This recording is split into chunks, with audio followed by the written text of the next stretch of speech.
اچھا، دو چیزوں پہ بڑی لیدے ہو رہی ہے رانا صاحب. ایک تو اس بات پہ کہ جی اتنے زیادہ بل ایک دم اتنی جلدی میں ڈالنے کی ضرورت کیا تھی، اور خاص طور پہ جو ایک بل ہے جو سیکشن 230 جو امینڈ ہوا ہے الیکشن ایکٹ کا، جس میں پاورز دی گئی ہیں. تو آج بھی کافی آرٹیکلز بھی تھے اخباروں میں، کافی لیگل اوپینینز بھی آئی ہوئی ہیں. لوگوں کا خیال ہے کہ یہ ایک راستہ کھل سکتا ہے جو کیئر ٹیکر گورنمنٹ ہے اس کی ایکسٹینشن کا، کہ اس کے پاس بہت سے وہ اختیارات آ رہے ہیں جو پہلے کبھی بھی نہیں تھے. اور شاید اس میں آئینی سوال بھی اٹھ جائے کہ جو آئین کے تحت جو پاورز ہیں بالکل کیئر ٹیکرز کی، وہ الیکشن ایکٹ کے تحت امینڈ کر دی گئی ہیں، اور بحث یہ چل رہی ہے کہ آئین کے مطابق الیکشن رولز ہونے چاہیے، ایکٹس ہونے چاہیے، ایکٹس کے مطابق آئین نہیں بدلا جا سکتا. تو یہ جو پاورز دینے کا معاملہ تھا ایسا 90 دن کے لیے، یہ کیا اتنا امپورٹنٹ کیوں تھا؟ یہ اتنا امپورٹنٹ اس لیے تھا کہ اس وقت آپ کی جو اکنامک پوزیشن ہے اور جو آپ نے آئی ایم ایف سے معاہدہ کیا ہے، اور آئی ایم ایف نے 9 ماہ کا جو ایگریمنٹ ہے اس میں انہوں نے ایک سیگمنٹ اب، اس کے بعد ایک اگلے 3 ماہ میں، پھر اس کے بعد اگلے 3 ماہ میں، اس کو انہوں نے جس طرح سے اپنا ڈفرینشیٹ کیا ہے.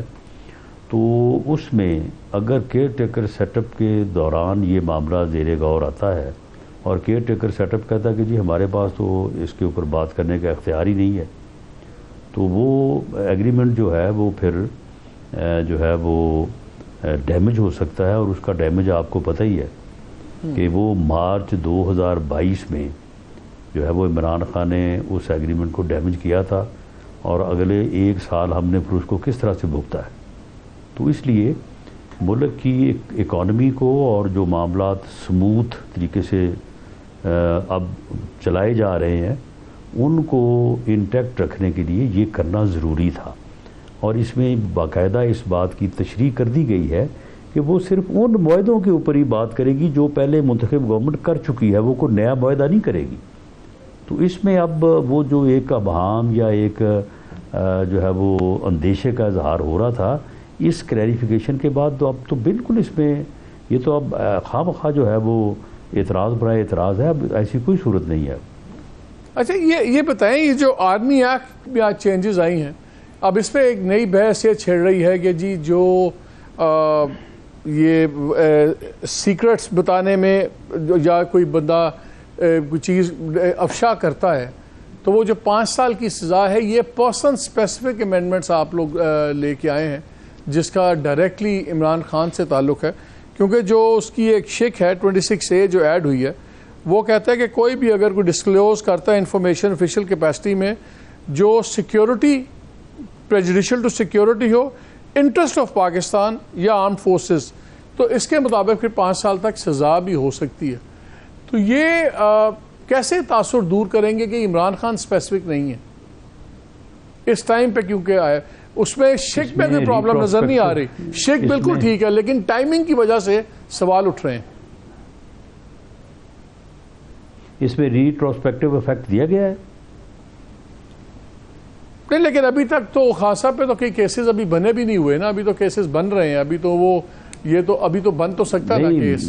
میں یہ عرض کر رہا ہوں کہ اس کا اگر ریٹروسپیکٹیو افیکٹ نہیں ہے تو میرا تو نہیں خیال کہ یہ پرسن اسپیسیفک ہو سکتی ہے. لیکن ایک ایسا قانون جس کو آپ خود بھی فرما رہے ہیں کہ اس کے اوپر اعتراض نہیں ہے، یہ ہونا چاہیے، تو اس کے اوپر کیا اعتراض ہے؟ اگر کسی کو پرسن اسپیسیفک اگر کسی پہ لاگو کیا جائے گا، کیونکہ جو میری سینس ہے یا میں نے جو دیکھا ہے تو اس کے مطابق تو اس میں آرمی پرسنل جو ریٹائرڈ اور حاضر سروس ہیں یہ ان سے متعلق ہے. اچھا، ایک چیز میں صرف انٹرسٹنگ ہے جو تھوڑی سی انسان کے الارم بیل کھڑے ہوتے ہیں، وہ کہتے ہیں prejudicial to the security and interest of Pakistan اور دی آرم فورسز. اب سیکیورٹی اور آرم فورسز تو ٹھیک ہے، سمجھ آتا ہے. انٹرسٹ آف پاکستان بہت براڈ ٹرم ہے، کوئی بھی چیز ہو سکتی ہے جس میں بحث ہو سکتی ہے پاکستان کے انٹرسٹ کے خلاف بات ہوئی یا نہیں ہوئی. اس کو آرمی ایکٹ کے تابع کر دینا کیا ایک خطرناک روش نہیں ہوگی؟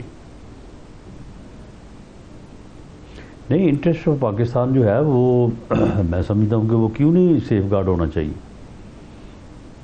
نہیں وہ تو پاکستان کوئی لاوارث ملک ہے؟ نہیں میں صرف کہہ رہا ہوں کہ اس پہ ہونے ہی نہیں چاہیے، اس پہ آرمی مرضی کو کرتا پھرے. نہیں تو اس کے لیے تو قانون ہے نا، آئین بھی ہے، قانون بھی ہے، سویلین آرمی جب وہ بندہ نہیں، جب سن لینا جو بندہ آرمی ہے یا آرمی میں، تو پھر اس کو آرمی ایکٹ ہی لگے گا اس کے اوپر. ٹھیک ہے. آپ کہہ رہے ہیں کہ یہ اس کا اطلاق آپ کی ریڈنگ میں اس کا اطلاق صرف ان لوگوں پہ ہے جو آرمی کے ساتھ منسلک ہیں، ڈائریکٹلی یا انڈائریکٹلی؟ جی بالکل، میری انڈرسٹینڈنگ یہی ہے اور میں سمجھتا ہوں کہ یہ درست ہے، کیونکہ اسے شروع میں لکھا ہوا ہے if any person who is or has been subject to this act discloses. تو اس لیے یہاں سے تو آپ کی بات کو تقویت ملتی ہے، لیکن اس پہ جن لائر سے میں بات کر رہا تھا وہ دونوں اس پہ اوپینین دے رہے تھے کہ جی جیسے پہلے کہا گیا کہ یہ جو حادثات ہوئے 9 مئی کے، وہ جو لوگ نہیں بھی ایسوسیٹڈ تھے ان پہ بھی اطلاق ہو رہا ہے، تو اس لیے کنفیوژن تھوڑا سا نظر آ رہا تھا. نہیں میری انڈرسٹینڈنگ یہی ہے کہ ایسا نہیں ہے.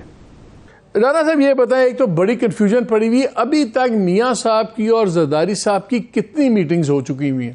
ایک میٹنگ پہلے ہوئی، دونوں سائڈ سے مان لیا ہوئی دبئی کے اندر سب کچھ. اب روز چل رہا ہوتا ہے کہ جی وہاں میٹنگز چل رہی ہیں، نہیں چل رہی. پیپلز پارٹی والوں سے میری بات ہوئی کل میرے شو میں، انہوں نے کہا کہ یار وہ تو دبئی میں بھی نہیں ہے زرداری صاحب. یہ بتائیں کہ وہ جو پہلی میٹنگ ہوئی تھی دبئی میں، اس کے بعد زرداری صاحب اور میاں صاحب کی کوئی میٹنگ ہوئی ہے؟ برو 2 میٹنگز کا تو مجھے میڈیا سے یا ذرائع سے علم ہے، اس کے علاوہ تو کوئی اور اتنی زیادہ میٹنگز کی تو میں نے نہیں سنا کہ جتنی آپ فرما رہے ہیں کہ اتنی میٹنگز ہوئی ہیں. نہیں وہ 2 مرتبہ ضرور ملے ہیں. یہ جو آج کل چل رہا ہے کہ جی وہ تصویر وغیرہ بھی آئی ہے، وہ تو پہلے آ گئی نا. جو آج چل رہا ہے کہ جی کل جی پرسوں جی میٹنگز چل رہی ہیں اور بڑی سٹنگز ہوئی ہیں، وہ سٹنگز چل رہی ہیں ان کی؟ میں وہ ذرا کلیریفیکیشن چاہ رہا تھا. نہیں میرا خیال ہے یہ غلط ہے. اچھا یہ بتائیں، جو ہوا کچھ لگ رہا ہے بدلتی نظر آ رہی ہے، جو جوڈیشل فضاؤں میں تبدیلی نظر آ رہی ہے، کہ جو پہلے کھڑاک کھڑاک کر کے ریلیفز ملتی تھی خان صاحب کو، وہ ٹرینڈ ریورس ہوتا نظر آ رہا ہے. اب ان کو اس طرح اسلام آباد ہائی کورٹ سے نہیں ملا، 1-2 دن پہلے ان کا ڈبل بینچ نے، سپریم کورٹ نے ان کی بات نہیں سنی. کیا آپ کو کچھ یہ ہوائیں بدلتی نظر آ رہی ہیں جو جوڈیشل ہوائیں ہیں؟ نہیں میرا نہیں خیال. اگر آپ سپریم کورٹ کے جو 2 رکنی بینچ نے کل فیصلہ کیا ہے، اگر آپ اس کا حوالہ دیتے ہیں تو میری آبزرویشن، میری رائے یا میرا جو نالج ہے یا فریدی صاحب کے متعلق، وہ ہی از اے ویری انڈیپینڈنٹ جج، اور ہی واز سینئر جج آف دیٹ بینچ. تو میں ان کے فیصلے کو اس اینگل سے جو ہے وہ دیکھنے سے قاصر ہوں کہ وہ بڑے انڈیپینڈنٹ جج ہیں. تو میرا نہیں خیال کہ ان کے اس فیصلے کو آپ اس بات کی بنیاد بنائیں. وہ جس بینچ کے اوپر اعتراض تھا، وہ اعتراض آج بھی قائم ہے، اور اگر یہ کیس وہاں پہ ہوتا تو شاید فیصلہ مختلف ہوتا. تو اس میں کوئی فضاؤں کی تبدیلی کی تو بات مجھے نہیں نظر آ رہی.